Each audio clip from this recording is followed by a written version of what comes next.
heading into divisional weekend as a Chiefs fan, there was a lose-lose game for me, Bills versus Broncos. And yet, objectively, the best possible outcome occurred, which is that Josh Allen loses in the playoffs, and the Broncos, on a meaningless play of the game, lose their starting quarterback heading into conference championship week. I'm on top of the world right now. The problem is that they're playing the Patriots, so just let that sink in.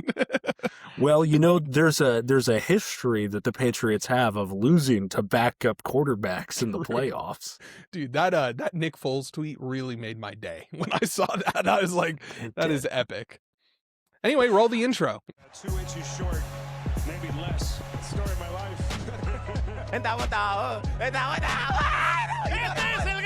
It's been a while since he's seen a hole that big. If you say he's a bust and you end up right, it's not because you're some genius. It's because you got lucky. How I feel, man? Tell me how I feel, El Freaky. We prayed that these Perk 30s would nourish us and allow us to throw the ball. They got to go get this bread. If you suck, you might as well suck with purpose. And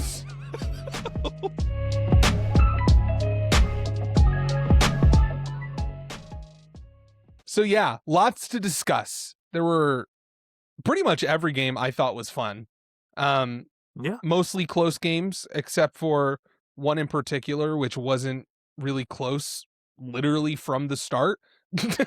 I was going to say, all of them were fun if you enjoy watching the Seahawks dominate, because all other three games were fun.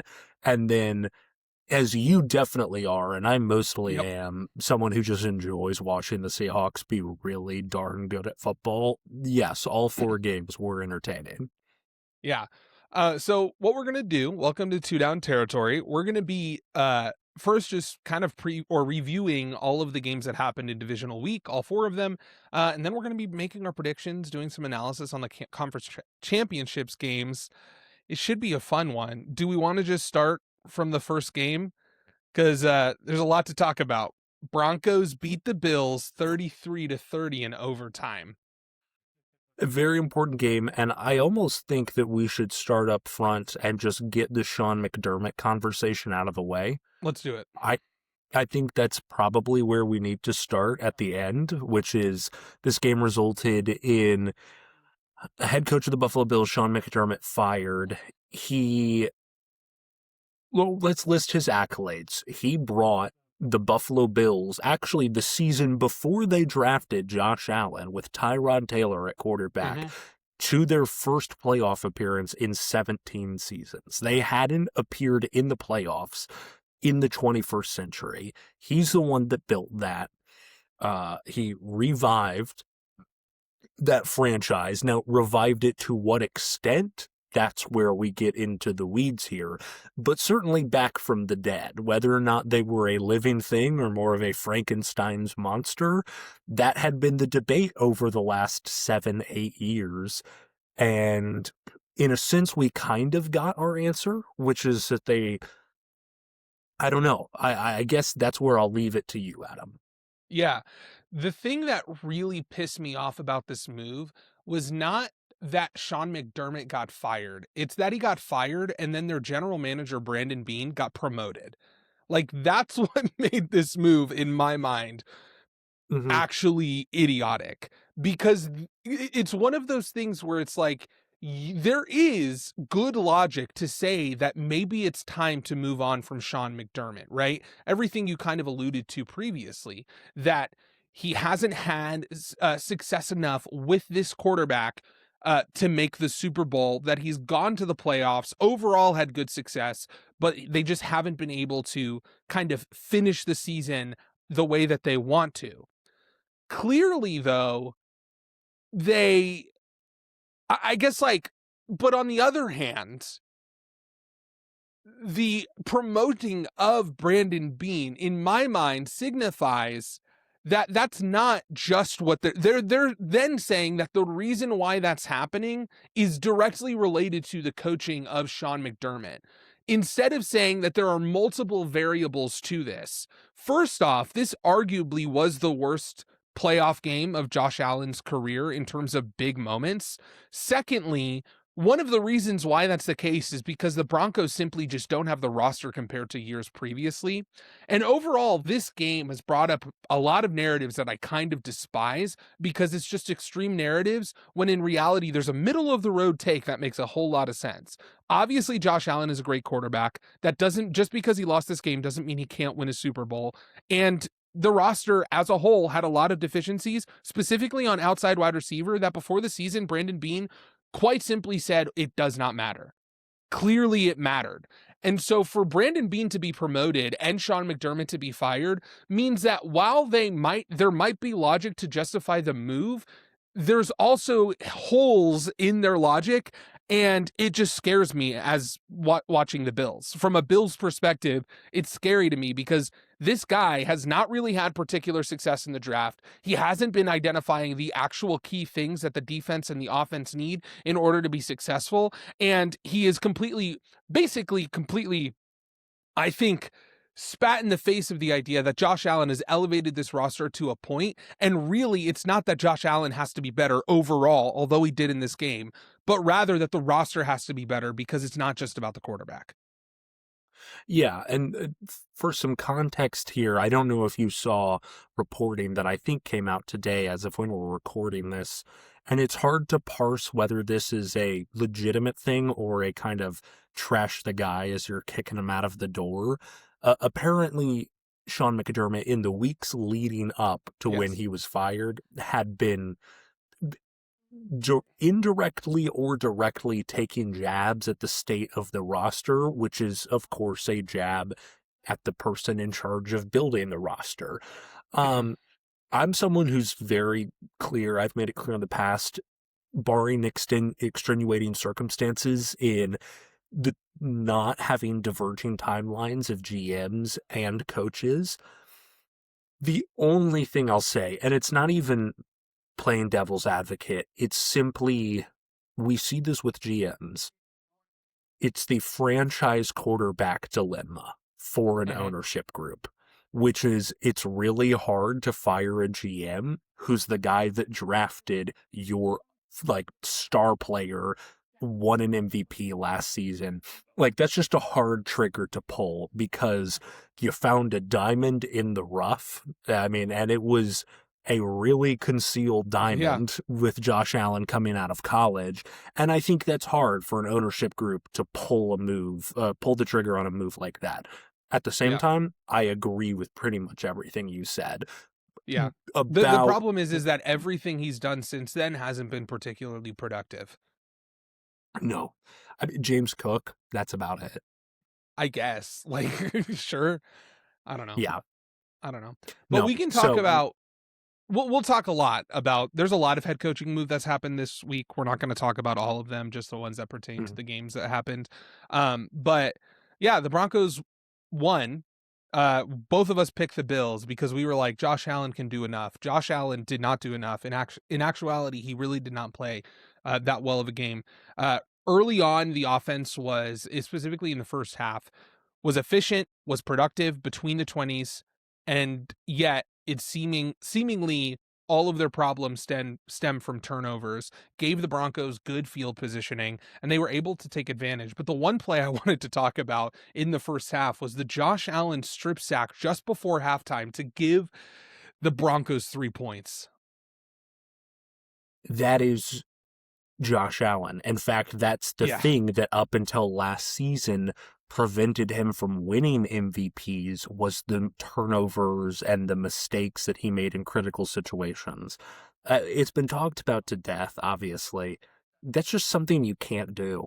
I mean, you can't be a quarterback, I don't care how big and strong you are, running around with the ball like you're LaShawn McCoy. Yeah. You just can't do that in that situation, running head on into two defenders with the ball like that, and one of the defenders catches you off guard, makes a smart play, and attacks the ball because you're palming it. Doesn't matter how big your hands are. If you're palming of NFL football and a guy comes at and chops down on your arm and your hand, you're going to drop it. And so, that it's the thing that consistently, if you had to point to one statistic or trait that Josh Allen has that's held him back, it's that play right there. Yeah. Absolutely. Which of course was important because the game ended up being tied and went into overtime. But in the second half, the Bills increased how often they blitzed. They increased the amount of pressure. And in 4 drives in the second half, Denver had only 32 offensive yards. That's actually that is, for a little bit of context, even though I overall agree with the McDermott firing, I think it was kind of McDermott that kept them in the game despite 100%. Allen, which may be the first time that I've ever said that about a high-leverage Bills game, but that, I think, objectively was the case in the second half. Yeah, absolutely. So in the fourth quarter, I think the Bills eventually, they claw their way back to the point where they have a lead, maybe? I don't know if they ever had a lead. I can't remember. They snagged a 4-point lead at one point. Right. Then, Bo Nix does what he does, which is play mediocre football basically the entire game until one big play, beautiful throw to Marvin Mims Jr. for the go-ahead touchdown. The Bills then, in a short amount of time, tie the game. It's 30-30. They go into overtime. And what's interesting, one thing I noticed is that in both games where it went into overtime, the team because like the prevailing wisdom, it seems like, is that in overtime, especially in the playoff, and really in the regular season too, is no longer do you want to receive the ball, but instead you want to kick off if you have the 100%. choice. So both teams I really that don't lost, see any logic to do it the other way. Even though I a agree, handful 100%. of teams I have think done that this season, it is 100%. And this has been, as someone who's much more of a fan of just college football than you, it's been that way for decades in college football with overtime rules. This is an understood thing. You want to know what you have to do. Right.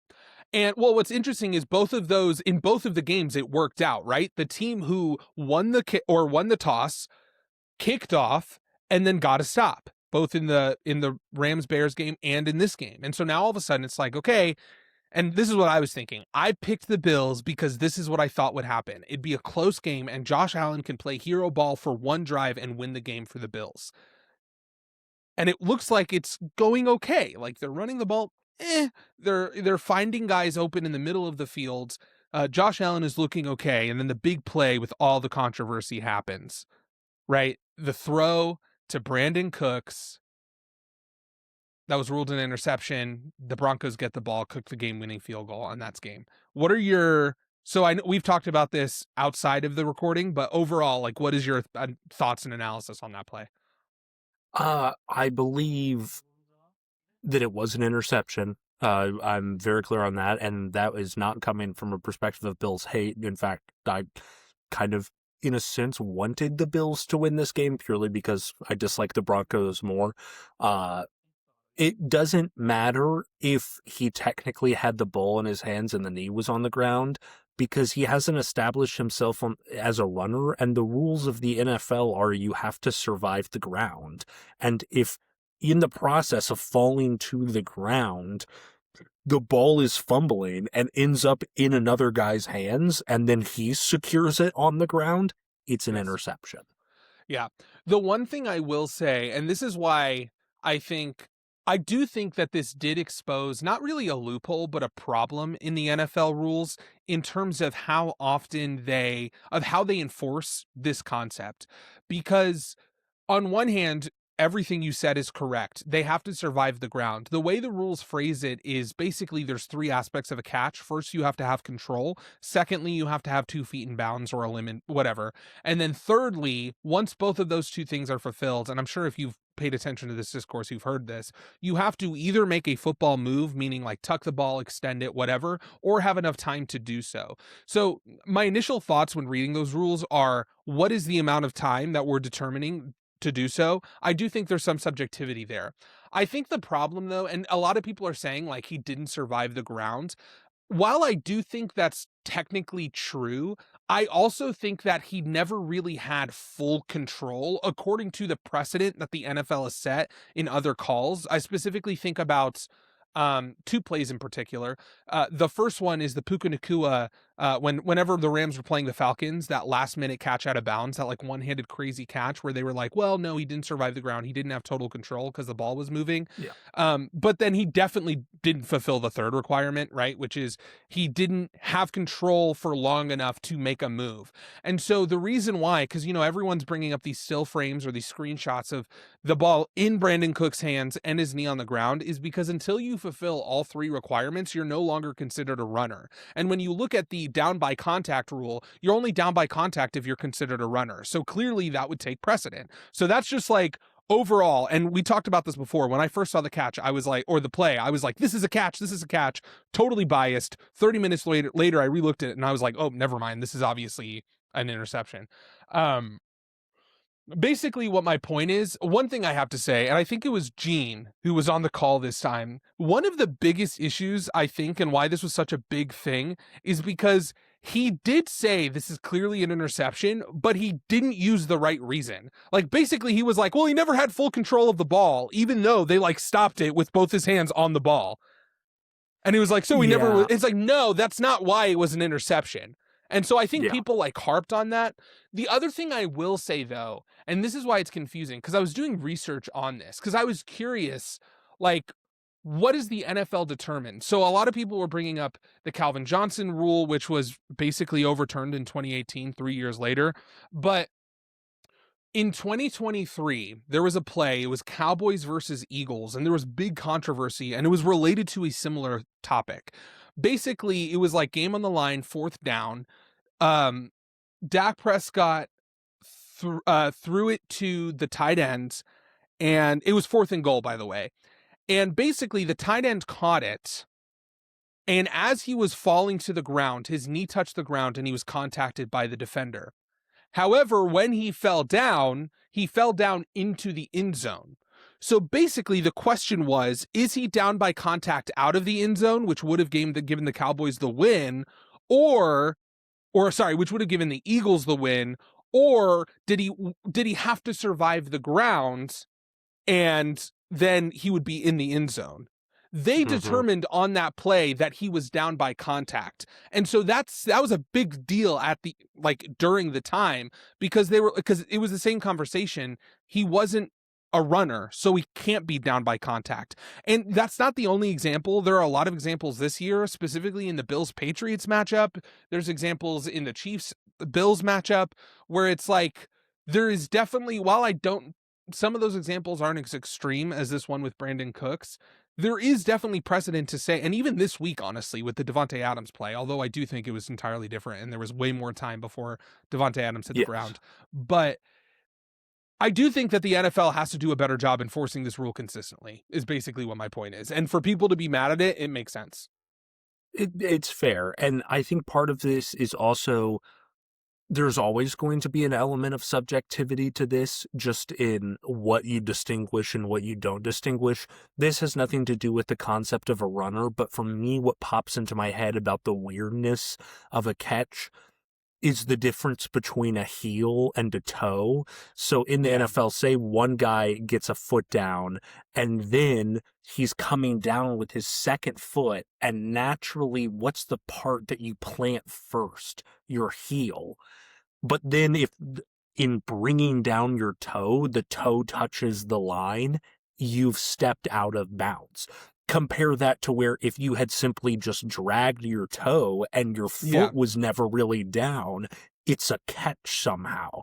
Like, we've just distinguished the anatomy of a heel being down, which would seem like more of a step, is actually not a catch compared to just a toe sliding. Like, that's just a weird thing about the sport of football, where we're all on the same page. Like, we all look at that and say, we just innately as football fans know, oh, that's not a catch. But that's just an arbitrary thing that we've determined. Right. And I also think a bigger conversation too is the question of, like, if it never touches the ground, can the receiver lose control, right? Because basically the whole concept of the Puka Nacua play that I was referencing before was that he had 2 feet in, didn't survive the ground, and he didn't have the opportunity to re-catch the ball, basically. Because the idea is like, okay, if you don't survive the ground and the ball moves, you can regain control as long as it doesn't touch the ground. But if he regains control out of bounds, it's no longer a catch because he's out of bounds. The problem is like, it never touched the ground. Like he was clearly, he had control when he got his feet in. Why is the play not dead as soon as, you know what I'm saying? Like, I think that, and what's interesting is when you look at the notes of the rule, there's a lot of like kind of specifications. One of them is if the ball moves in the receiver's hand, it doesn't inherently mean that he lost control. So I think the NFL has definitely gotten too far with that, because there have been plenty of examples where it's like it moved a minuscule amount and they're like, nope, he lost control. Yes. I'm glad we're on the same page, though. We both know ball. It was an interception. We can move on. Yeah, I mean, that was the play of the game, not just in terms of controversy, but also the Bills turned the ball over with a chance to go down, just needing a field goal to win. Instead, they throw an interception, and then the Broncos just need a field goal, go down. Some chaos ensues. We don't need to get into that with poor calls. At a certain point, they were already in field goal range. I think some of the penalties at the very end of that Broncos drive, I mean, 56 of the yards that they gained on that game-winning field goal drive were from penalties. Some of it touchy, especially considering the context of that they had let them play a decent amount in terms of hand fighting leading up to that moment. Exactly. You know, you're exactly right. The thing with, I always say, the fact is that in pass interference is a subjective call. You know, even when what you can't overturn, because there are certain penalties that you can overturn with replay assist. Pass interference isn't one of them. And the reason why is because the NFL categorizes that penalty as subjective in nature. And so the reason I'm saying that is to say that as a fan, all you can really ask for is that it's called evenly across the board and consistently. That's the only issue I have with them. I think that like it's like baseball hard, with like, the strike zone. Actually within kind of reason, think, exactly. As long as you're calling it consistently, it's like neither side can get too mad. And same with with basketball. Whenever you're talking about like personal fouls, every single sport has this. Yeah, there's some sort of subjectivity. Just call it evenly. I don't feel like they did, especially in a big moment at the end of the game. That's a big deal. But we can move on. Talking about the Broncos' offense was the same as it always was. It was good for sometimes. They got 16 points out of turnovers, but the majority of the time it wasn't particularly effective. But the story of the game was just the turnovers that the defense was able to create on the Bills. I think that, I mean, at a certain point, the Broncos who they were the entire season, and the Bills were mostly who they were, but with just a little bit of extra Josh Allen mistakes, and that's enough to lose officially at that point to a team like the Broncos, at least pre-Bo Nix injury, which we'll get into later. Well, and the biggest thing here is just that the Bills, because it's one of those things where it's like, yes, he had a lot of turnovers, and obviously you would assume, given who the Broncos are, that would come under pressure. But a key of this game that we both pointed out was the idea that Josh Allen has to do well under the pressure of the Broncos. We bet that he would, just because that's the style of quarterback he is. He didn't. And so basically, because of that, when they blitzed, it created a crazy negative EPA for the Bills and Josh Allen, simply because the blitz turned into turnovers. On turnovers, the Bills lost 18.3 expected points, and it decreased their win probability by 41.5%. And obviously a lot of that has to do with the final turnover, but like, it's still just... And the problem is at the same time, though, the one interception, like, that's forced by the pressure, whatever. The fumble at the end of the first half, even though he was blitzed and had to roll out, he's running, like, that was not forced in the slightest. Well, that is entirely I don't think he was even blitzed, though. Like, because they were in total prevent.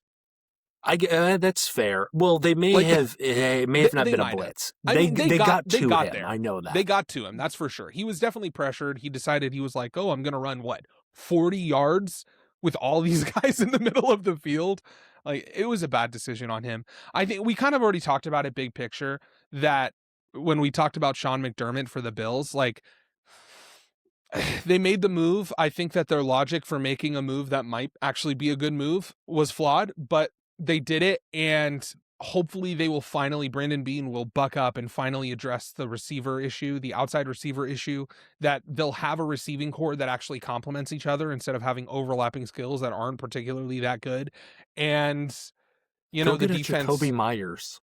And with the defense, it's just depth. Like, when they are one, you know, this year they were Joey Bosa away from having no pass rush, because they already lost Ed Oliver. Greg Rousseau was hurt for a time. Like, they just need depth in crucial positions. They need some safeties. This roster needs work, and it's going to be exciting to see what they do. But we'll talk about the Broncos, obviously, when we do our predictions. Mm-hmm.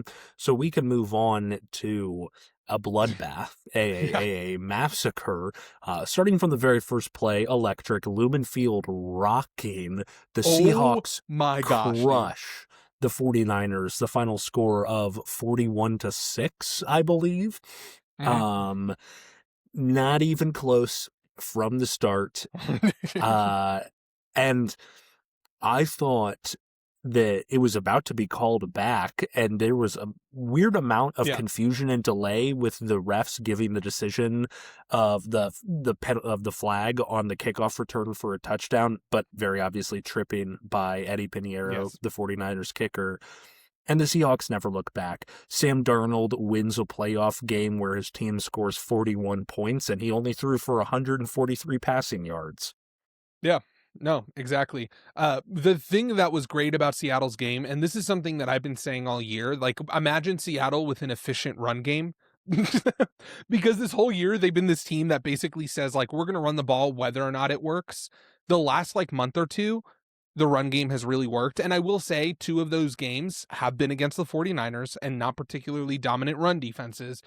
But basically what my point is that there is not a team that's going to be able to consistently stop this offense if their run game does as well as it did. Kenneth Walker had 19 carries for 3 touchdowns, a 63% success rate, 93rd percentile EPA per rush. Like, he was absolutely dominant in this game. And I think that it is worth noting that the run kind of hit the efficiency that it has now, specifically in the second matchup against the Rams, which is relevant heading into conference championship week. But yeah, I mean, there's almost so much to talk about in terms of how good Seattle was that there's almost nothing to talk about. It's kind of one of those games. The 49ers magic ran out. This is almost one of those things where I'm not going to laugh at the 49ers. They were in a position that they really overachieved and should have never have been in. Like, this is not a stain on Kyle Shanahan by any means. It's almost a miracle that they were here. So, you know, we'll see where they're headed. And obviously the 49ers, in terms of their long-term outlook, it's just, surely the injury luck can't be that bad again. And if it's not, this team will be really good. With the exception of losing Robert Saleh. What did we speculate last episode? Robert Saleh is coaching himself into another head coaching gig, despite how terrible the New York Jets stint went. And he did. Yeah. Exactly. Another guy I want to shout out, just because every time he does well, I feel obligated to say so. Rashid Shaheed. Again, throwback to the previous episodes when the trade first happened, and I said that this doesn't automatically increase their floor right now as a team, but in the playoffs, it's going to be an impactful move. I was proven right once again. And all the people who said otherwise can suck it. The other thing, too, that this is the final note, because everything you said about the 49ers is true. Like, they simply were just outmanned. That being said, I can't remember who it was. It was a 49ers corner, I want to say. It might have been Lenore. He was basically saying, like, oh, with the 49ers healthy, we would have dominated them. I just have to say Mike McDaniels has incredible success defensively against Kyle Shanahan's scheme. And that goes back a few years. Like, that really starts whenever Mike McDaniel was the DC of the Ravens. Remember that Christmas night 2023 game where it was the number one seeds from each conference, both going at it, like the clear-cut best two teams in the NFL. And, you know, obviously Lamar Jackson had a great game, but the other story of that was like, holy crap, Mike McDaniel just put on an absolute clinic and shut down. No, I mean, I remember that offense. distinctly because it was kind of it was that weird period where people were like, wait, is Brock Purdy the MVP? And then Lamar Jackson. Like, this no. is an example of what I talk about with the MVP belt situation, where Lamar took the belt that night and then never looked back and was on his way to another MVP. So yeah, Mike McDaniel does have historic success against this scheme. I also think that Mike McDaniel kind of solidified him, like really solidified in a lot of people and teams' minds that he could be a head coach. Yes. I really do. I think that this was a really impactful game, especially for the Seahawks, who are now, you know, in the division. Like, people don't really talk about that, but I think that showed a lot for the Seahawks to be like, holy crap, look what he just did to the Shanahan offense at the height when it comes to, you know, just like all the players. Christian I would McCaffrey bet a was going significant crazy. amount of money that in one of the, whether it was early on or in later rounds of interviews that he had with Seattle taking the job, they were having him break down, you know, film and his game plan for that game, without a doubt. Exactly. But like you said, there's not really much to say simply because of how dominant it was, other than everything we've been saying about Seattle. They totally played their game. It was exactly what they wanted to do. Dominant defense. They forced turnovers. They pressured Brock Purdy, made mistakes. They dominated in the run game. And then on offense, they were able to run the ball significantly. You know, Sam Darnold had kind of exactly what I think Clint Kubiak wants Sam Darnold to have, a low volume, efficient passing game. And that's exactly what he had. And when the Seahawks are able to do that, they're going to beat anybody. The one thing I do want to mention, and shout out to Sumar Sports, because they have this really great newsletter that I am subscribed to, because every week they give like a breakdown for of like just like key stats and insights. One of the things that they have is they have like basically the 49ers and Seahawks or any team's offense situationally. So like, here is the situations they specifically look at. So they first mention EPA per play on early downs for San Francisco's offense, -0.36. -0.36. Then they say late down scenario. They look at success percentage, 33.3%, 17th, right? 17th percentile. The final situation they look at is red zone. And for the first time this season that I can remember, it says NA. They weren't in the red zone. And that's the story of this game. Yeah. There wasn't even a way for the statistical people at Sumar Sports to calculate how successful the 49ers were in the red zone, because there wasn't any data to do so. And that was the story of this game. Yeah, I mean, that is, that's the game encapsulated in one number right there. Yeah. So, crazy. Shout out to the Seattle Seahawks. Shout out to the 49ers for making it further than they should have with Absolutely an obliterated roster.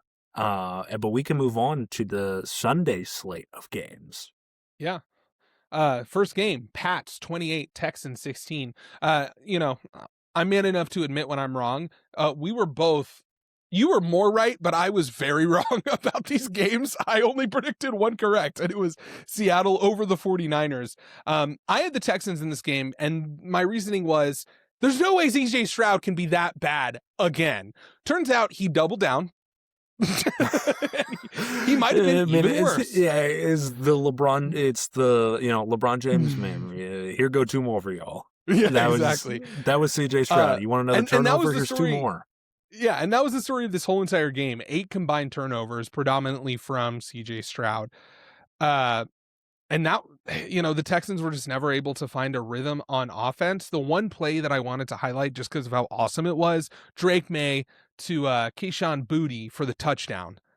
Pretty much sealed the game. Just an incredible catch. Boutte has really come into his own. Yeah, there's a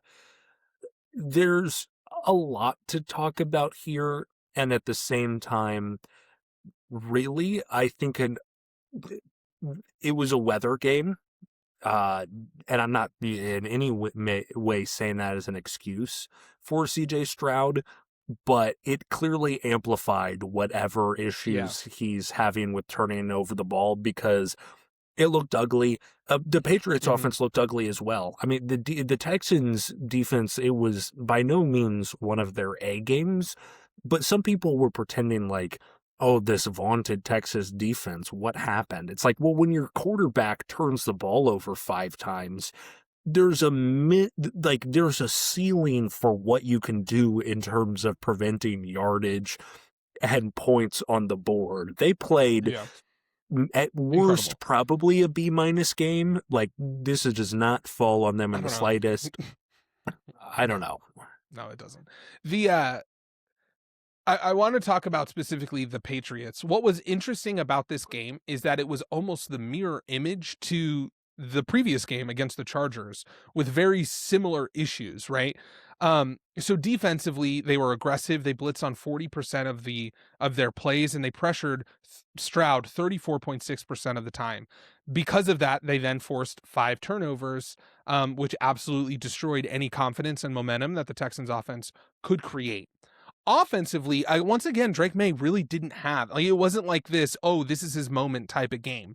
Like, he didn't really play particularly well. He was responsible for 3 of the Patriots' turnovers, but he delivered in leverage moments. He had that touchdown to Boutte in the 4th quarter, which was decisive, but overall, the offense as a whole was inefficient.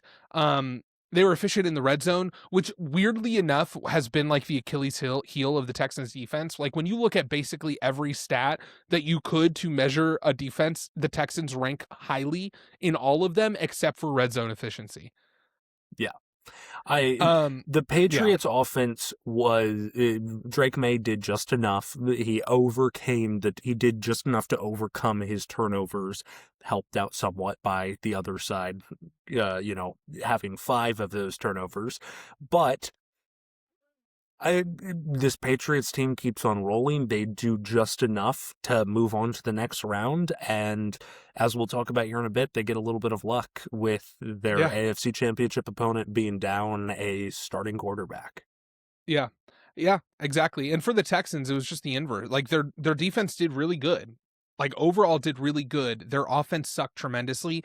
It can't be overstated the importance of them losing Dalton Schultz and Nico Collins for this game. Like, wonder why CJ Stroud had no confidence. Not only was he under pressure a third of the time, but he also didn't have the normal outlets that he has had in the past. Because if you remember this season, they were a really low turnover team. Like, that was one of the biggest benefits of their offense, is that, like, even though sometimes it wouldn't get going. Spot. Yeah. Yeah. And so when that turns around in the playoffs, obviously it's not going to lead to success. I just think that overall, for the Patriots, it's just like you played the same game as you did before. You were going against a team with a terrible, we talked about this the whole entire season into the preseason, a bad offensive line.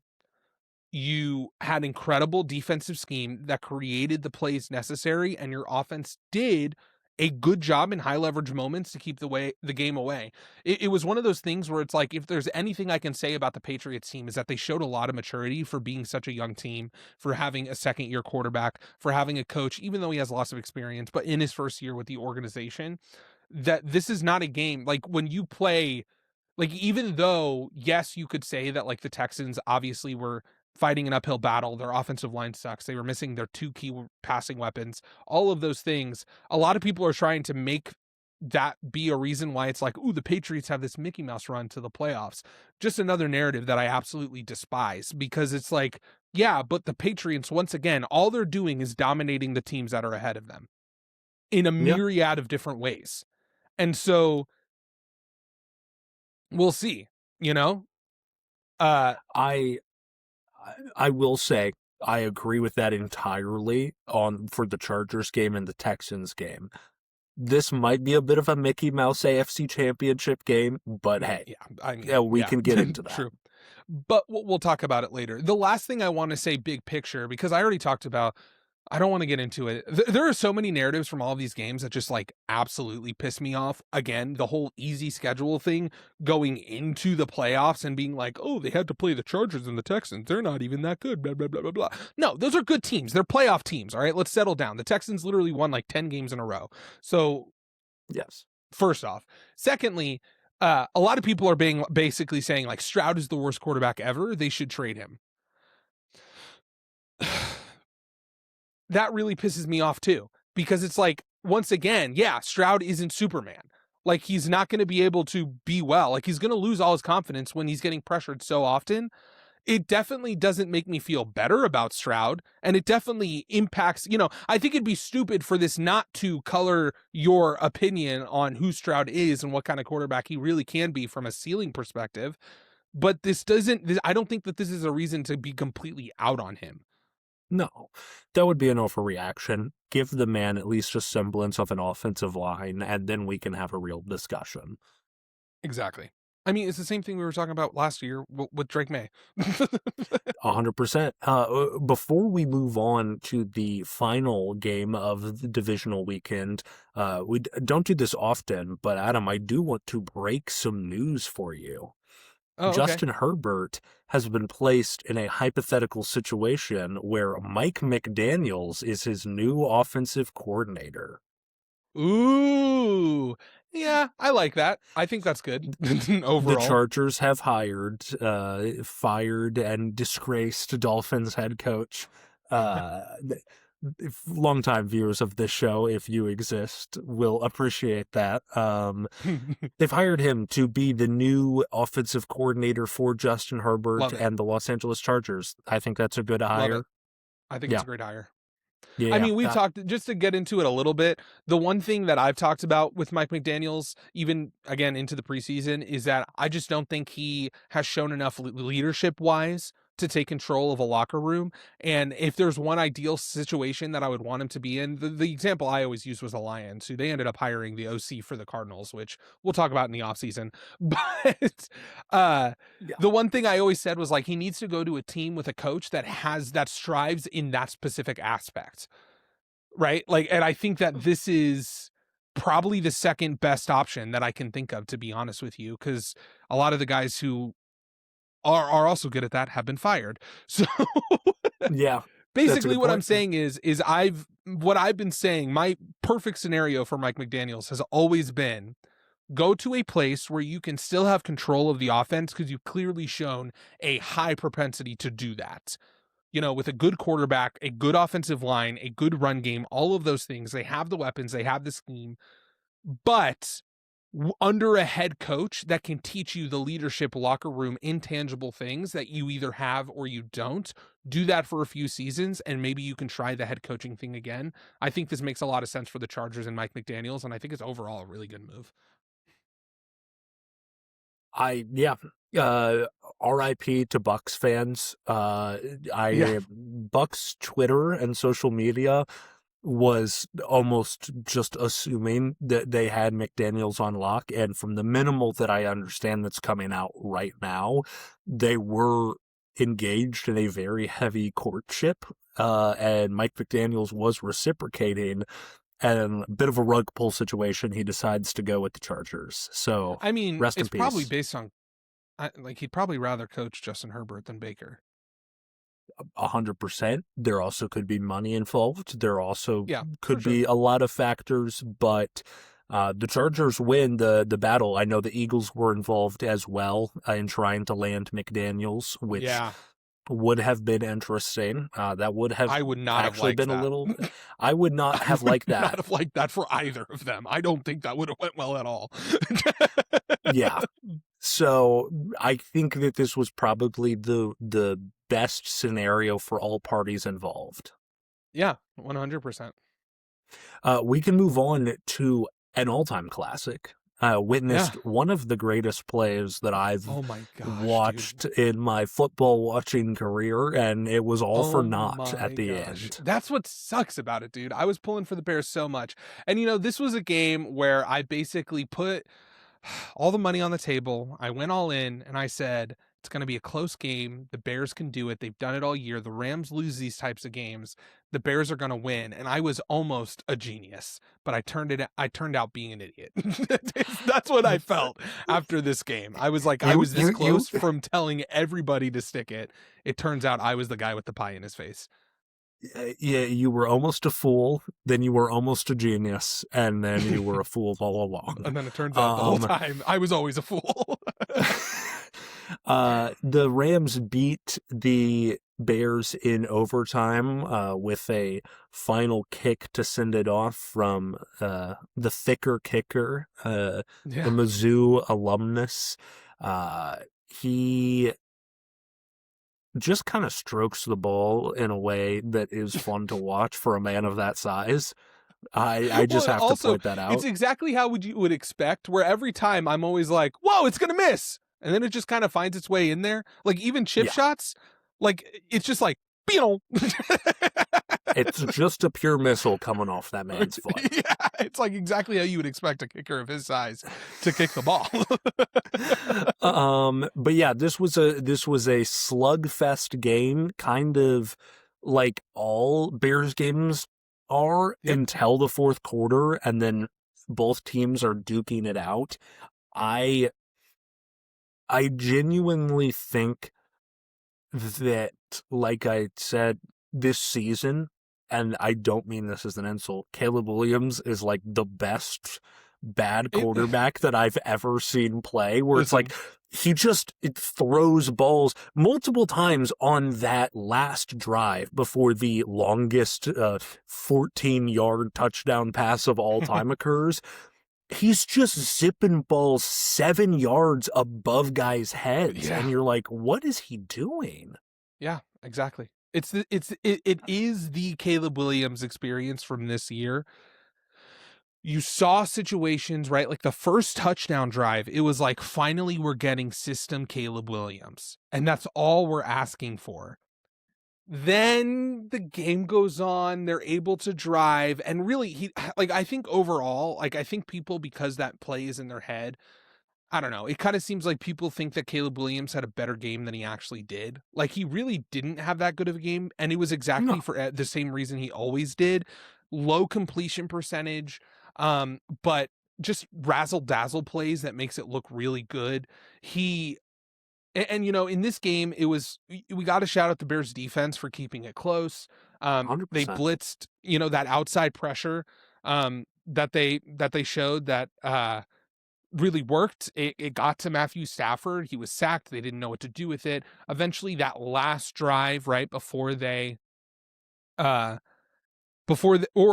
last drive when they took the 17-10 lead, he started to figuring it out. They went more into the 13 personnel. They were able to take the short plays, get the runs after catch, all of those different things. But again, that was the story of the game leading up to that last drive, right? Caleb Williams, he had one good drive where he was playing system quarterback, and then he would have drives that looked promising, but eventually it was a missed, he always looks calibrated high. Like easier throw that he misses. And like I've been saying all year, this year, his job is to get better at that. And then next year, we need to see the leap, right? Like this year, his goal is to at least find the open guy. And that's the one thing I will say from Caleb Williams overall. I'm kind of skipping ahead, but the one thing I'm very impressed with this season is that he now is reading defenses, and when he's getting blitzed, he's making good decisions. That's the funny thing, is when he makes the errant throws, it's always to the guy he should be throwing to for the most part. Exactly. He just throws it 7 yards in the air above him. Exactly. Again, I can't, the only way I can explain it is that he has PTSD from the previous season, and he just needs to snap out of it, dude. Like, again, we've talked about this all year. This season was a destructive process for Caleb Williams. He has to break down the bad habits, and I think he's done so. But now, from the ashes, he needs to rise like a phoenix next season and put it all together. But, and the final drive, like you said, like it was, good throws mixed in with open guys, errant throws. Like Ben Johnson had a good scheme. It was working for the most part. I do have to ask the question, and yeah. I'm pretty sure I know your answer. Do you think that they should have gone for 2? Yeah, that was exactly what I wanted to talk about. It's hard to say for sure in hindsight. When in the game though, my immediate reaction was no. That was my immediate reaction, and then that was my immediate reaction, and this was not my hindsight reaction after the full game, but just like in the commercial break between the end of regular, game time and overtime, there's a psychological advantage of how depressing that has to be if you're the Rams defense, giving up a touchdown on that play and how deflating it is. Exactly. And that is the only reason that I would give. And I still don't think I would have, but it's a pretty decent reason to argue for going for it there. Well, and I think that is the issue that a lot of teams, and who am I? But when I'm looking, because one thing we haven't really talked about is the amount of times that teams go for or go for it on 4th down, right? Like in these playoffs, how it just seems like every game, I mean, like in this game alone, at the beginning, like they eventually started and converted those 2 4th downs at the end. But up until that point, the Bears could not convert on 4th down. And it was like, what are you doing? I feel like the thing that's missing from a lot of head coaches' decision making is the momentum of it. Like, what would happen to our momentum, right? Like, if we miss it, because I think that matters, and I think that even though you're looking at the analytics and the analytics tell you to go for it because it's 4th and short, surely you can get 2 yards. There's also a big aspect where it's there were multiple times where if they just settled for field goals, they might have won this game. Oh, 100%. If that makes sense. And so it's the exact same reasoning here with you go for 2, but you have the momentum going into halftime. And I feel like if you're the Bears and, maybe it's maybe the reason why you would go for 2 is because you are the underdog, right? You're the team who you don't have as good of a team. You have the less experienced quarterback. You have the worst defense. And in order for us to win, we have to win high leverage, high variance plays. And so this is the highest leverage, highest variance play. And if we break it down by this play, this gives us the best chance. The other aspect is besides the actual result of losing, in one sense, in hindsight, it was the right call, which is you deferred the kickoff, got a stop, and then you had the ball merely needing 3. Right, exactly. Because if the Rams everything went the way you wanted it to. Right, because if the halftime or if the overtime went, Rams score a touchdown and then absolutely dominate them, and it's 4 and out. Yeah. Then in hindsight, you'd be like, no, they should have just went for it because the better team won. When you restarted the game, essentially, the better team ended up winning, obviously. But I think that the way it happened actually is exactly what Ben Johnson was envisioning. The problem is that DJ Moore gave up on a play. I mean, that interception, I agree. I don't consider that Caleb's fault. I really don't. It did simply look like it wasn't the best throw, but it was by no means one of his worst. It did genuinely seem like DJ Moore just gave up on the play, and Caleb, I don't know the playbook. I don't know the route that DJ was supposed to run, but some of the analysis and the film that I've seen of alternate angles really makes it seem like Caleb was expecting that to be that ball to be placed where DJ Moore was supposed to be, and he just did not end up where he was intended to be. He's never going to say that in the post-game presser, obviously, but... Yes. I do think that in that play, because here's what happened. I don't think that play was designed for DJ Moore. I can't remember who was running it, if it was a tight end in the seam or whatever, but there was a deep route that got the safety that technically Curl should have like been on according to like defensive, whatever. So like it was a situation where I do think that Caleb Williams, like he got by the defense is basically what I'm saying. Like he expected Curl to do something different, and instead Curl saw DJ Moore coming across the field and decided to play that. And he was reading Caleb Williams' eyes, who was telegraphing it. And so that's why it's like, it's hard for me to say that Caleb Williams wasn't at least a little bit complacent. That being said, the film is pretty damning for DJ Moore. Like you're right. Like he definitely took the play off, and it's like, you can't do that, especially because you're the guy. Like in overtime situations, in big moments, you have been Caleb Williams' guy. Yeah. So like you have to know in that scenario that he's going to be looking for you, whether or not the defense should have been, you know what I mean? Like whether or not you were the first option in that play. Yeah. There's only maybe the 11 guys that were on the field and the Bears offensive coach and staff know the answer, and we might never know the exact answer. So it could be debated endlessly. An unceremonious end, but it doesn't wipe away how magical this Bears season was. And I really don't think the people of Chicago waking up the next morning were that upset. I mean, it may have been the greatest Bears season of a majority of people's lifetimes that were watching that game.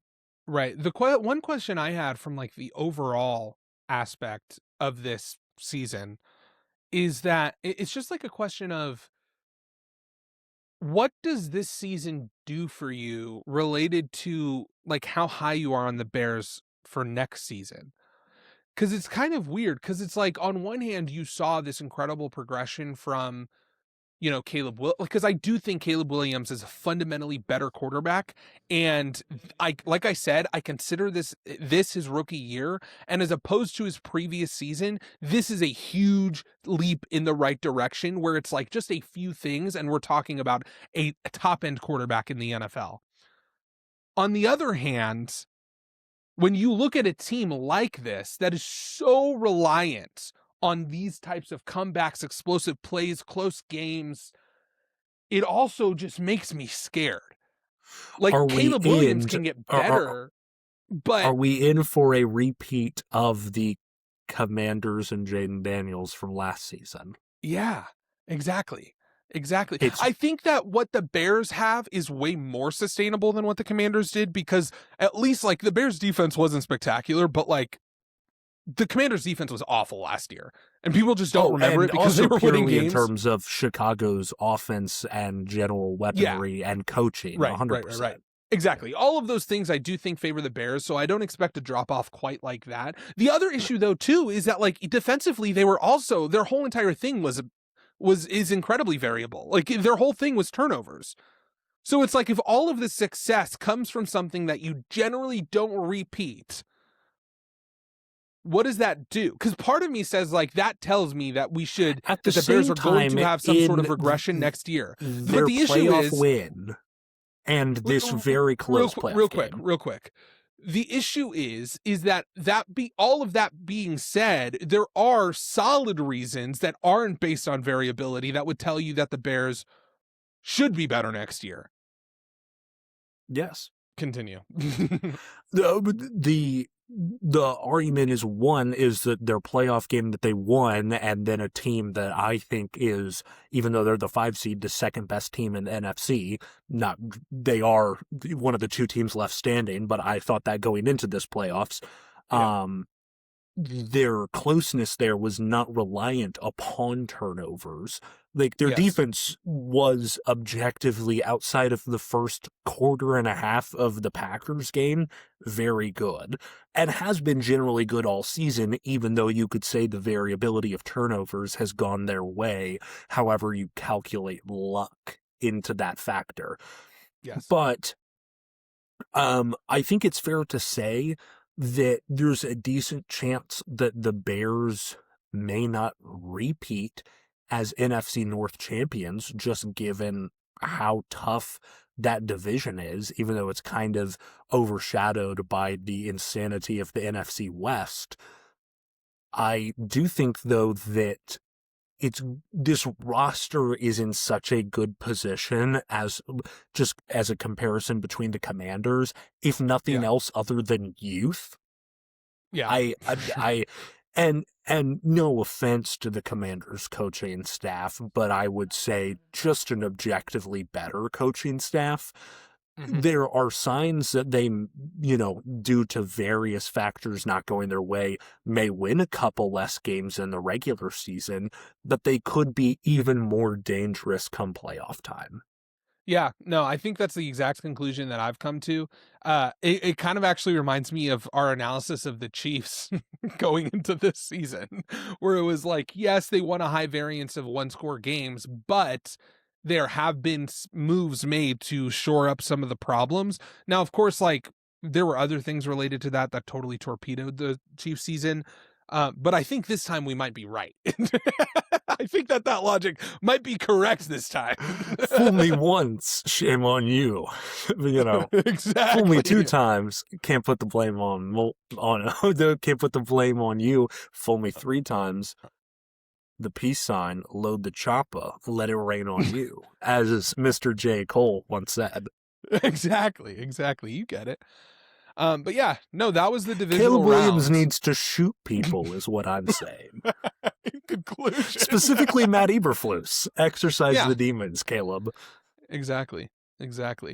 Speaking of discredited and ashamed Bears head coaches, I'm really glad that this is totally going back, but I'm really glad that the Titans ended up signing Saleh instead of it seems like they actually kind of were thinking about Matt Nagy.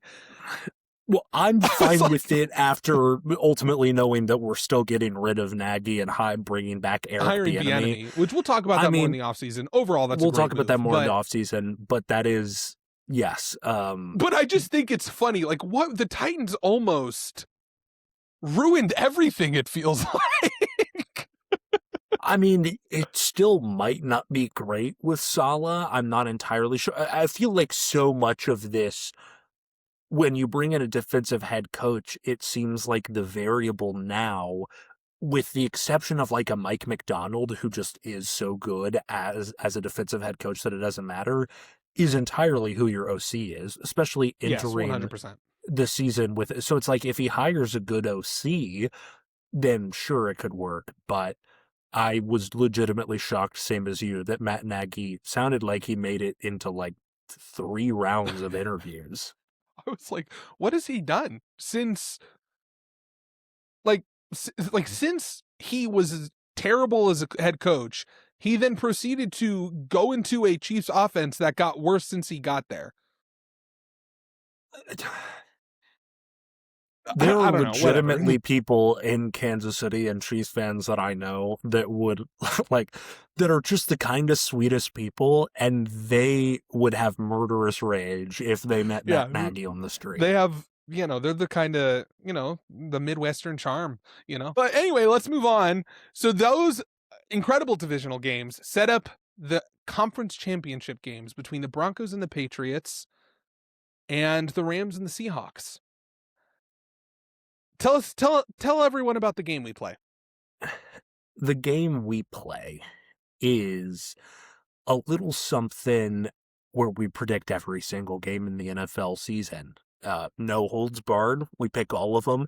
In the regular season, you got 1 point if you picked a game right, no points if you got it wrong. There was this whole upset alert thing we did. We throw that out the window for the playoffs. These games are worth 3 points at a time in the playoffs. Heading into the playoffs, Adam had a 1-point lead. And then we both went 5 out of 6 in the divisional round. We split on 2 games and each went 1 and 2, or the wild card, I should say. And then Adam had to go 1 and 4 in the divisional week. And I didn't do too great, but I at least went 2 and 4. So I hold a 2-point lead. Why did I pick the Bears? Why did you pick the Bears? I had a lead. All I had to do was match your picks, and I would have won. Yeah, but, the heart... I had too much integrity. You had too much integrity. Your heart was too deep into the game. And now we arrive with a 2-point lead for me, 3 games to go. But because these games are worth 3 points, just 1 game difference, Adam, and it's all yours for the taking. We're back. Yeah, well, we can get into it. Let's talk about Broncos-Pats first. I don't think we're splitting on this game. I don't think so either, unfortunately. We can dive into it. We can dive into it legitimately. Okay, let's do it. But I am up front picking the Patriots. Me too. The obvious headline for this game, and it's something where there's a lot more we can discuss, Bo Nix isn't playing. Yeah. That's it. It's a quarterback sport at the end of the day. If your starting quarterback isn't playing and your backup is Jarrett Stidham and he's gotten no reps all year at all, this will be his first full week in however many years practicing an entire week with the first team. I can't say that team will win a conference championship. I wanted to pick the Broncos so bad. So bad. And here's why. Because I detest the whole concept that that winning should be a QB stat across the board. Because I think you have to add context to every single game. And from there, you can make a determination as whether or not the quarterback play was the primary reason why a team won or lost.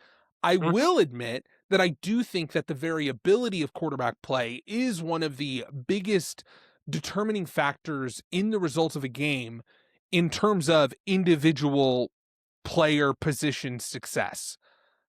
But to say, I think it's impossible to isolate quarterback play from any other position in order to say across the board that winning should be attributed to them singularly. And Jarrett Stidham going into this game and winning the game with the Broncos would be the single best data point in recent history that I could point to prove that to be the case. It would be the best data point since Nick Foles. Yeah, basically. Yeah. And and not only that, but there was also a lot of I just really wanted to do it because I don't think that Bo Nix is the primary reason why the Broncos are in the situation that they're in. I'm 100% with you on that fact. In fact, it would be great for my Bo Nix narrative. Here's why I ended up going with the Patriots, and I think you did as well, because they're heading into the exact same game that they won the last 2 games they've played. That is quite literally the exact note that I have. Mm-hmm. It's the exact note that I have. Against a decent defense, their offensive line will be outmatched by this Broncos pass rush quite handedly. And yet the only difference is that instead of you're just swapping poor offensive line that they're playing against to poor quarterback play that they're playing against. Averaging out to mostly the same thing, I don't think the Patriots are going to blow them out. I think it's probably going to look pretty similar to this Texans game that we just witnessed. And the Chargers game. That is the singular point that swayed me to say that I have to, because again, both of these games, there was a conflict within me. Internal conflict of my head and my gut. In this game, my gut says, the Broncos have a chance, man. My head won. We'll talk about the next game.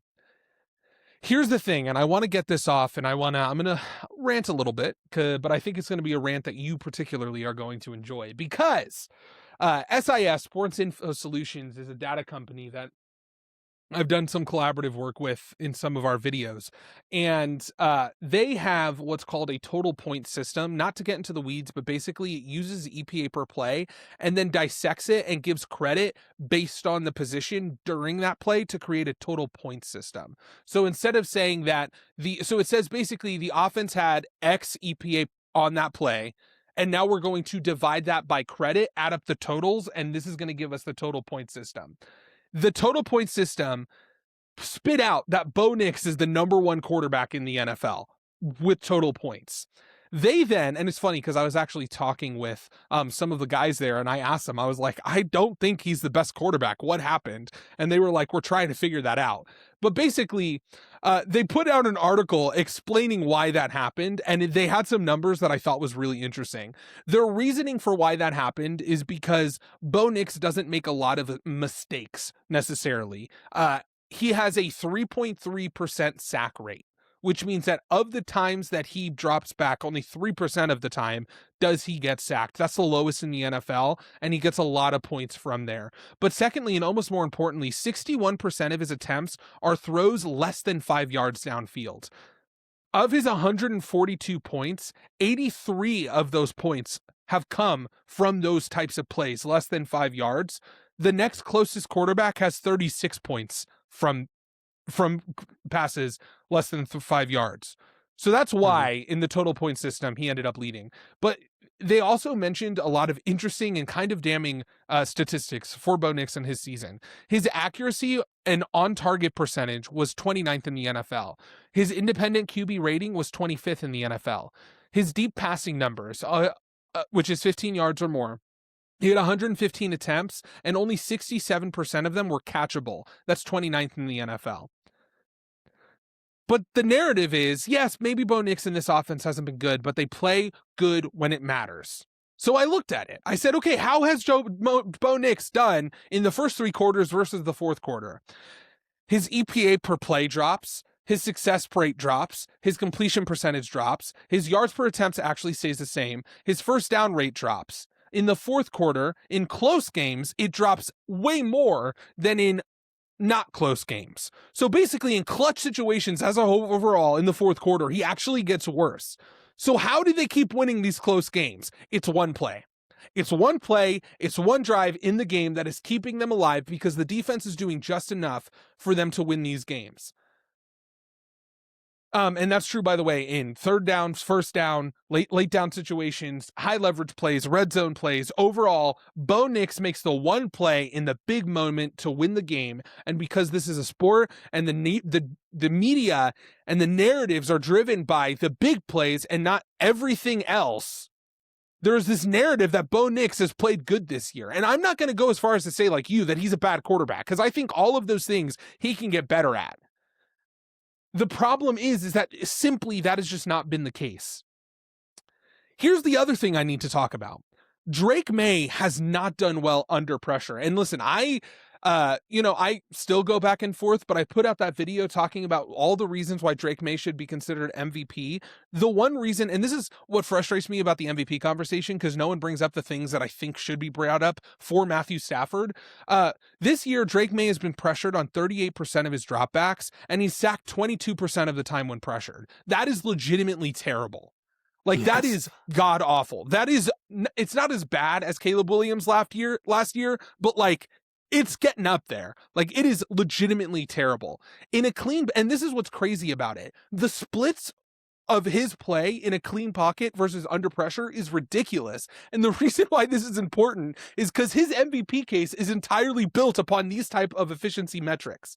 In a clean pocket, his completion percentage is 78%. His percentage under pressure is 58%. His EPA per play is 0.5 in a clean pocket and negative 0.09 under pressure. His success rate is 63%, and under pressure it's 39%. His touchdown to interception ratio is 7.3 to 1 in a clean pocket and 1.8 to 1 under pressure. But Drake May simply this year has been bad under pressure. So basically what I'm saying is there's the two most in my mind, the two scenarios of how this game can play out is the game is close and Stidham is not able to make the final play that the Broncos have needed from Bo Nix in order to win the game. The second, I think, most likely scenario is that it never gets to that point because the Patriots offense can't do crap. But I'm picking the Patriots. Yeah. I think that there's a legitimate chance that the Broncos win this game more than most people are giving.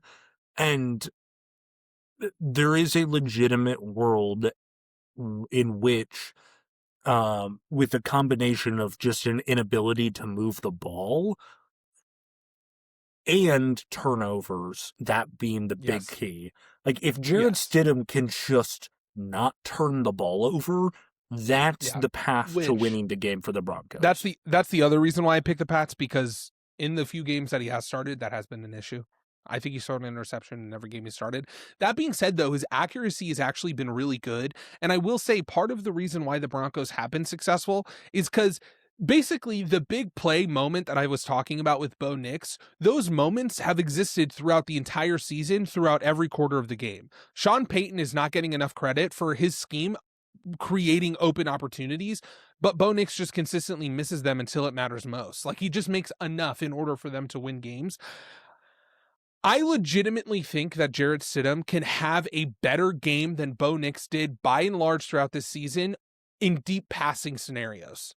That is 100% true.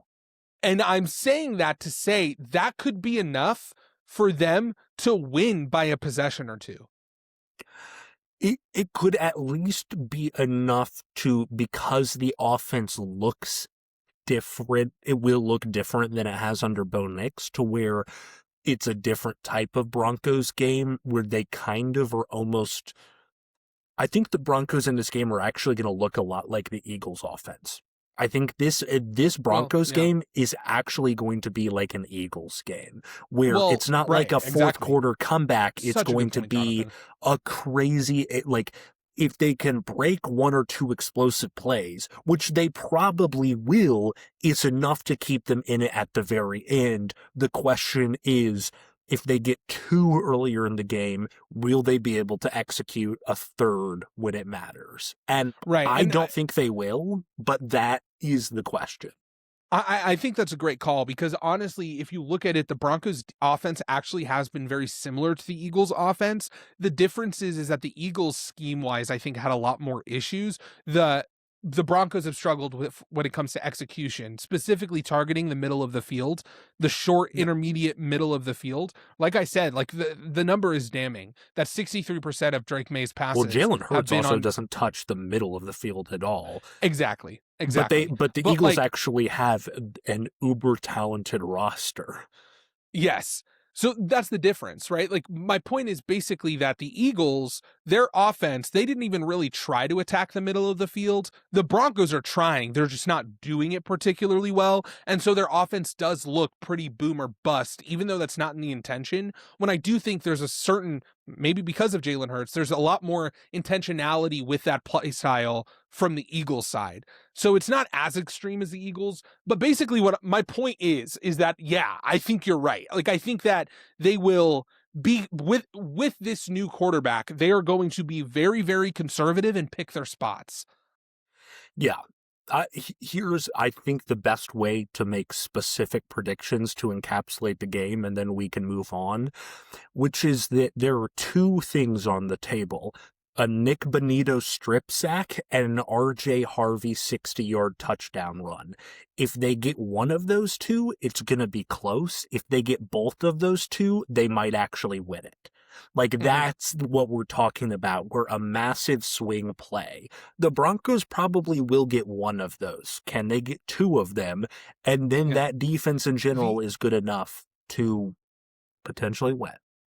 Yeah, no, exactly. I think that, again, I think that the Broncos, because another aspect of this is Drake May has turned the ball over in the playoffs. Like, he just has. And so it's like, if the Broncos can attack as ferociously as they had, specifically early to mid part of the season, and they can really, Nick Bonito versus Campbell, like, that's going to be a big matchup. And I think Campbell has a bright future, but I think Nick Bonito right now, the speed at which he attacks the quarterback, it mixed with a quarterback that already struggles with fumbles and not really doing that well under pressure, I think it could create a high turnover game that maybe they have short field position, and it might be a game where it's like the Broncos kind of had control from the get-go. That's all.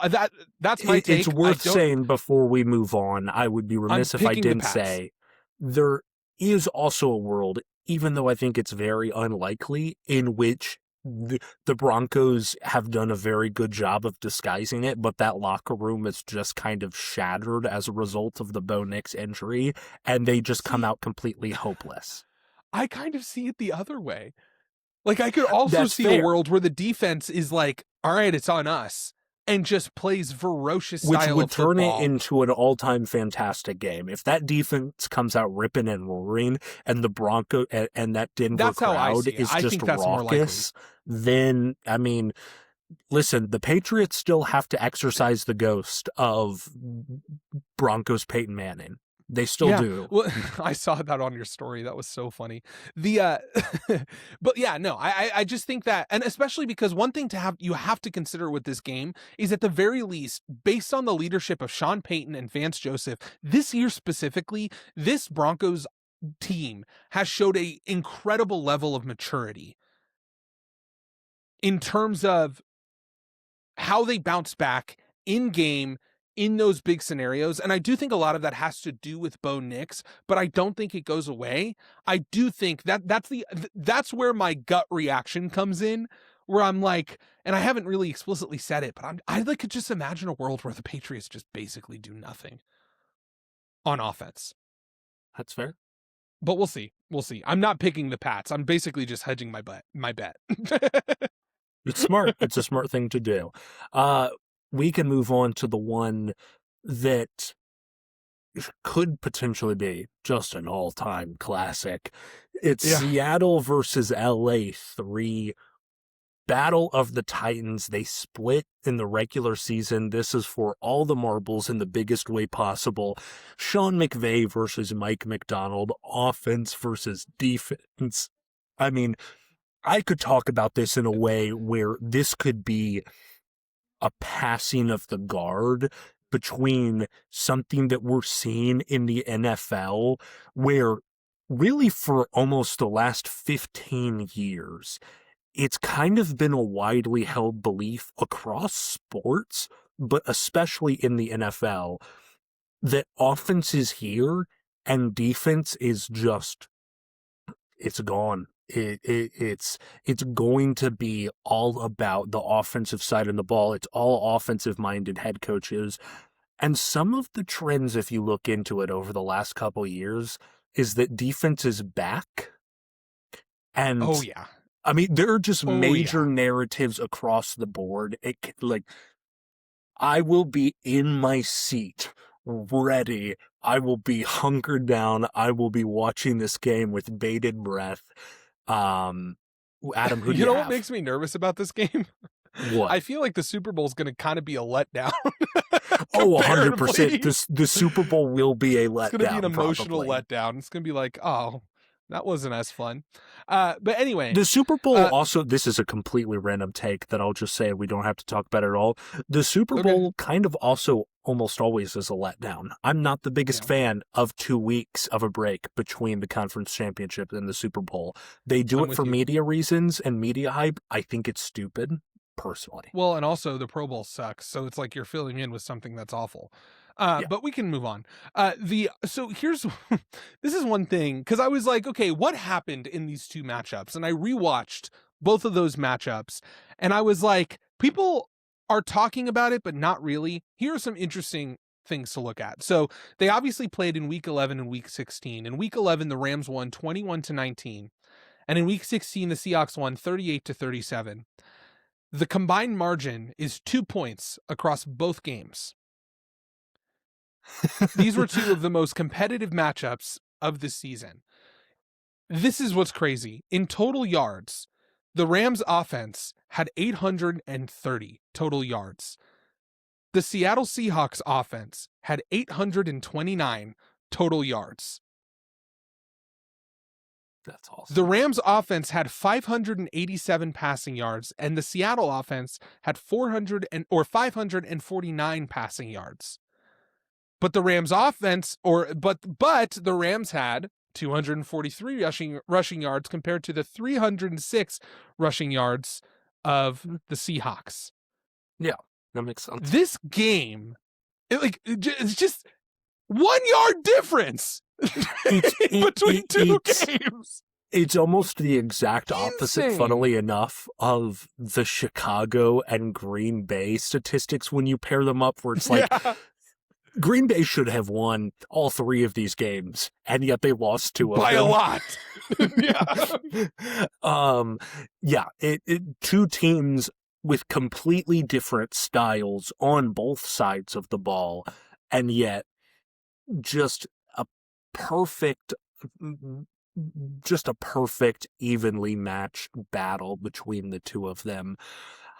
I almost don't know where I'm going. I kind of do, but I'm puzzled by the fact that you previewed that you had a battle between your heart and your head here. What does that mean, Adam?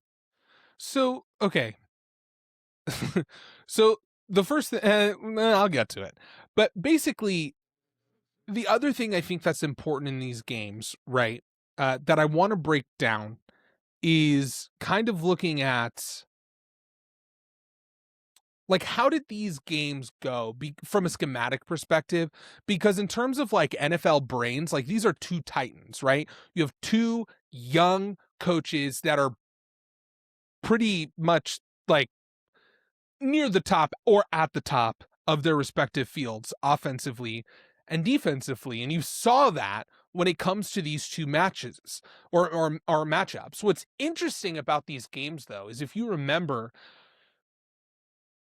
because you would think, like, okay, you have an offensive-minded head coach on one side, you have a defensive-minded head coach on the other. This is the matchup that's going to determine the game. And yet, in Week 11, when Seattle lost to the Rams 22-19, the Rams offense did not play particularly well, and that Seattle defense had them in a total bind. In Week 16, however, I believe the Rams messed around and had the most total yards of any game in their season, and yet lost 38-37. So the question is, what the heck do you do with that? Right? Here's what I don't like, or I'll to add to this. What I don't like as someone who's leaning to picking the Rams is that in the game that the Rams lost, they really, for all intents and purposes, should have won, if not for a punt return touchdown that they gave up and the craziest 2-point conversion that has ever occurred. And because of that, it's one of those things where mentally I'm almost like, LA really beat them twice, and I don't like picking them to outplay Seattle 3 times. Yeah. I'm really hard. So that's exactly where I'm at, right? Where and see, I look at that and I say, like, it is clear to me that in the 2 games that they played, the Rams looked like the better team. But the reason I picked the Bears last week is because I said the Rams have this weird, funny habit of losing games where they look like the better team, because they've done that in every game they've lost. The other thing, too, to consider, and this is a big reason why I leaned Seattle, like, this is I guess you could say, I won't tell you exactly who I'm picking, although I think it's kind of obvious now, but one of the reasons that I think Seattle has a advantage is simply, I think the momentum swings Seattle's way, right? Like, I think that Seattle, obviously they beat them the first time around, and basically from then, you've seen this, just in terms of their mentality as a team, this upward trajectory, they then beat the 49ers to get the number 1 seed. They play the 49ers again. They absolutely dominate them in the divisional round. And now, you have this situation where it's like the Rams, on the other hand, since they lost to the Seahawks, they then lost to the Falcons. They then, they beat the Cardinals, but eventually, because of that loss, are the 5th seed in the NFL. They play the Panthers, who they clearly should beat. It's a close game. Matthew Stafford has to have some magic at the end. And then they play the Bears. It's the exact same situation. And it's like, the Seahawks are now coming off all of these highs of dominance and all of this momentum, where the Rams, it kind of feels like, are just scraping by. And like, what do you do with that? Because you're right. Like, the Rams have looked more dominant, I think, by and large, in these games.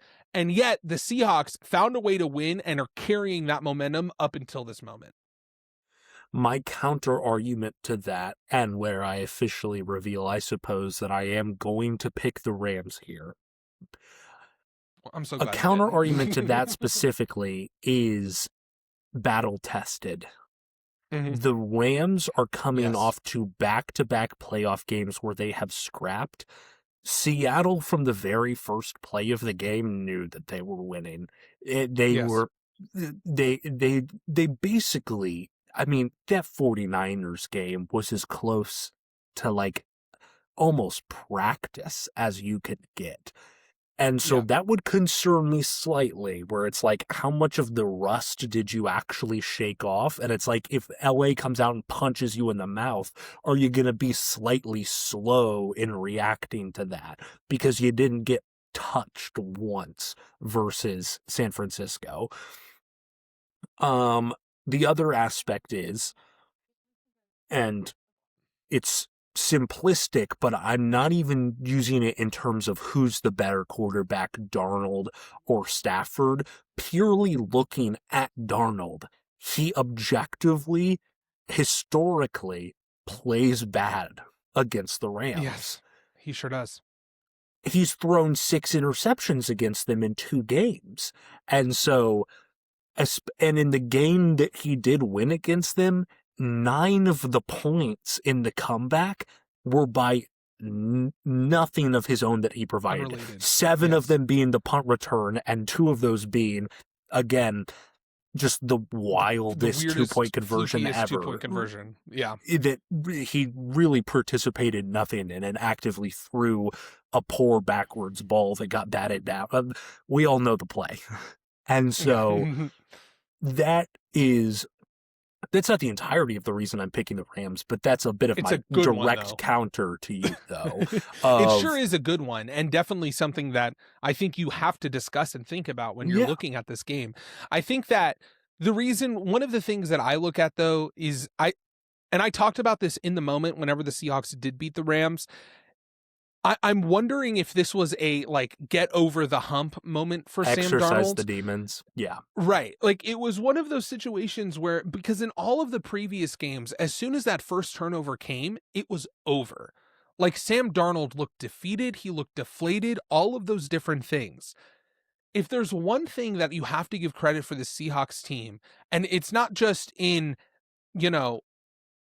what they say in the media, because every team is going to portray a certain persona, the way that they play, and this is kind of going back to what I said, basically by week 3, I was like, this Seattle defense is the best product in football. Like, it is the most entertaining aspect of the game right now. And I still think that's the case. That's one of the reasons why I like Seattle all year, and why, I just think they're so fun to watch. They play team football on defense, on offense. The entire team is dialed in and it's locked into the game. They don't make excuses for each other. They don't throw each other under the bus. And because you'll see situations where it's like, like in the media, they'll say certain things like, oh, it wasn't that guy's fault. But in reality, we all know that they're holding resentment. Like, that's just not the case for this team. And, I like stats. I look at stats a lot, and I still have some more stats to bring up. I don't think that stats are predictive. So when I'm making these matchup predictions, I look more at momentum. I look at, individual advantages, where I think teams can create advantages, those types of things, because I don't think that stats are predictive or can create trends. I've said this before. The reason why they're not is because if they were, we'd all be rich. And FanDuel wouldn't exist. And so basically what my point is, is while I am nervous about Sam Darnold, and I do think in a world where the Rams win, it will probably be because of stupid turnovers by Sam Darnold in a very similar way in which they've done it before, where they've where they pressured him a lot, where they got him looking just not looking confident, all of those different things. But the difference between, the previous games and the last game was the turnovers didn't change his mentality as how he was going to throw the ball. Before, the turnovers were he is under excruciating amount of pressure and he does something dumb, like straight up stupid. That last game, he just simply got fooled by the defense, which, I'm not saying it's good. I'm just saying that the difference between him throwing those interceptions and the interceptions in the past was he didn't think like, oh, I am panicking right now, I'm just going to throw the ball up in like a stupid Will Levis manner.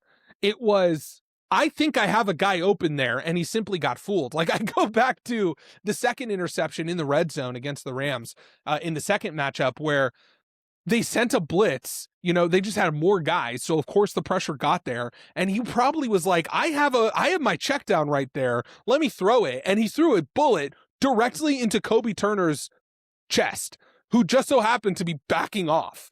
Like, yes, that is a bad interception, but also it wasn't like a panic throw. Like, it was like I'm going to intellectually think this out because I think a guy is open. Again, this isn't bad. It more points to a mentality shift that I think is important. Here's, in a sense, off topic, but also it's such a terrifying concept that does somewhat relate to this. Adam, you and I both agreed that the person that wins this game is probably, barring injury to one of the quarterbacks or an act of God, winning the Super Bowl, correct? Yes. Yeah. 100%. If Seattle wins this game, that means that just statistically, based on voting history, the most likely Super Bowl MVP is Sam Darnold. Yeah, I can't live in that goddamn world. I can't. I actively cannot. You will officially. I'll switch. I will become an even bigger proponent of quarterbacks. They don't even matter in the sport of football. That's what I will start saying that if Sam Darnold wins Super Bowl MVP. Can I be honest with you? I don't think there's a snowball's chance in hell that if they win the Super Bowl, that Sam Darnold will be Super Bowl MVP. But what if he does? What if he just plays a good enough game and it's like I think the only person that could take it from him is like JSN. No, two guys. It's Kenneth Walker and JSN who could take it from him. I don't know. When was the last time a running back won Super Bowl MVP? I don't care, dude. like I don't care. Well, James White, didn't he win it? Did he? No, maybe he should have. No, he should have, but he didn't. He should have, because they had to force Brady another Super Bowl MVP. Friggin' losers! Quarterback. That's what I'm saying. I think JSN could. My point is, or maybe it's DeMarcus Lawrence or Leonard Williams just has a couple big sacks, or my guy Nick Emanware, freaking Devon Witherspoon has like 3 picks. Yeah, exactly. Anyway, my point is that I think that. I don't know why I called him Devon, by the way. That has to be a little racist. I'm sorry. I apologize for that one. Instead of Devin, that's crazy, dude. The day after MLK Day, too. My goodness. Whoa! Devon oh my gosh. Witherspoon. Anyway, so that's my thing with Sam Darnold. We can move on. I wouldn't be shocked if either of us are right. The one thing I also want to talk about, because I think it's important, is the matchup between Sean McVay and Mike McDaniels schematically. So one thing I've talked about all year and what everyone talks about is the Rams' use of 13 personnel. In the first game, they didn't use it a lot. They stuck with their base package. It was kind of a situation where it didn't work immediately because normally, I think Sean McVay kind of had a sense that in a base package, or a base nickel package, Seattle had enough in their secondary to be able to contend with the heavy 13 personnel package, because the whole reason why the 13 personnel package works is because basically teams are like, well, we have to put a linebacker in, an extra linebacker. We can't use a nickel because they're going to run all over us. And then when they do, all of a sudden it creates these huge schematic advantages with the play action pass. And so Seattle in that first matchup was like, screw you. We have a man named Nick Emenware who can play the nickel and play like a linebacker and cover your tight ends. Nick Emenware is something else. Exactly. So then basically the Rams ran the ball a few times. I think they were in 13 personnel 6 times and it didn't work particularly well. But then the second matchup happened where they ran 13 personnel like 54% of the time, but it worked way more. It was one of those things where I think that Mike McDaniels had this thought of, okay, we stopped it, so now the Rams are going to do this, and we're going to do this in response, and therefore we're going to because we're so smart, we're going to think ahead, we're going to complicate things, and it's going to work. When Sean McVay was like, nope, we're just going to keep doing what we did before, but it was a really crazy mind game and chess match, right? 100%. So Sean McVay, basically Mike McDaniel complicated his whole entire scheme. He sent pressure. He, mixed up all of these different packages, yada, yada, yada, until in the second game, until the fourth quarter, in which they completely stopped the Rams offense. And all they did was run for the vast majority of the time a base 4-2-5 nickel package. Yeah. They decreased the personnel variety and complexity. They said, we're going to play faster. We're going to reduce our mental errors because we're going to play simpler. We're not going to blitz a lot. We're going to let the 4-man rush go. We're going to let our coverage guys win because we have so much depth at that position group, which is true. Another reason why they use nickel a lot more than most of the teams, if not all the teams in the NFL, is because they have so many different safeties and they want to use them all on the field. And so, basically what my point is that I think that the Seahawks actually can have based on the one thing that has worked consistently throughout both matchups is the 4-2-5 nickel package, simply because they stopped going crazy with it. They have the guys to compete and to contend, which is not really anyone has that. No. What I'll say on the idea of this mind battle between these two geniuses of football, this would have been inconceivable for me to say last season, but he has progressed so much as a commentator. I'm legitimately excited to listen to Brady break it down because I think he was actually going to do a really good job of analyzing the chess match that is about to occur on Sunday evening. I think Tom Brady, honestly, I like Tom Brady way more since he's retired. He had to grow into the position of commentator. It was hit or miss, more misses last season, but he's good. He's enjoyable in the booth. Yeah. And the last thing I'll say is that basically in that comeback, obviously the offense came to life, but a lot of that was because of how the Rams stalled. And what I'm saying is that the Rams so far haven't really had an answer to the base, just we're going to put all of our best guys on the field, which includes a nickel because that's just who their best players are in the secondary, taking out a linebacker, putting in a nickel in Nick Emenware. And we're going to say, beat us. That has worked really well against the Rams. Because even though the Rams have all the weapons, they have all of those things, I really do think Seattle's defense is better than the Rams' offense is overall. And what that tells me is, in that world, we have, if we're categorizing the skill group or the position groups or the sides of the ball, let's say, the best side of the ball is Seattle's defense, second is Rams' offense, third is Rams' defense, and fourth is Seattle's offense. On one hand, you could say, well, that makes me think Rams. I'm going to say, through my bias, and because it's the only chance I have to beat you in this game, I'm picking Seattle. I just realized that. Actually, I kind of have to. You kind of have to if you want to win our season-long game. Yeah, I kind of have to pick the Seahawks. Well, it all comes down to this, Jonathan. all comes down to this. You decide, unless next week, if I'm right, you basically say, well, I'm just going to pick whoever you don't pick for the Super Bowl. I mean, fair. Don't think I would compromise myself that much, but I suppose we'll find out. We'll see how I think desperate you become. before we end this, I do think it would be, just to get one final word in on the Rams, remiss to not mention Puka Nacua. Oh, obviously. He could just also break this open. It doesn't matter how good the scheme of that Seattle defense is. Puka Nacua on the season as a whole, we are both in agreement, from my understanding, that Justin Jefferson would have to have multiple seasons of decline to lose in his own tier status. Puka Nacua is playing himself into the tier below that, where it's just going to be him and Jamar Chase. Yeah. Puka has potentially played himself into that spot where he is, even though it's not the top tier of his own, it's two guys in a tier by themselves. I'm getting there. Yeah. But, well, that's a topic for the offseason. That's a topic for the offseason. Yeah.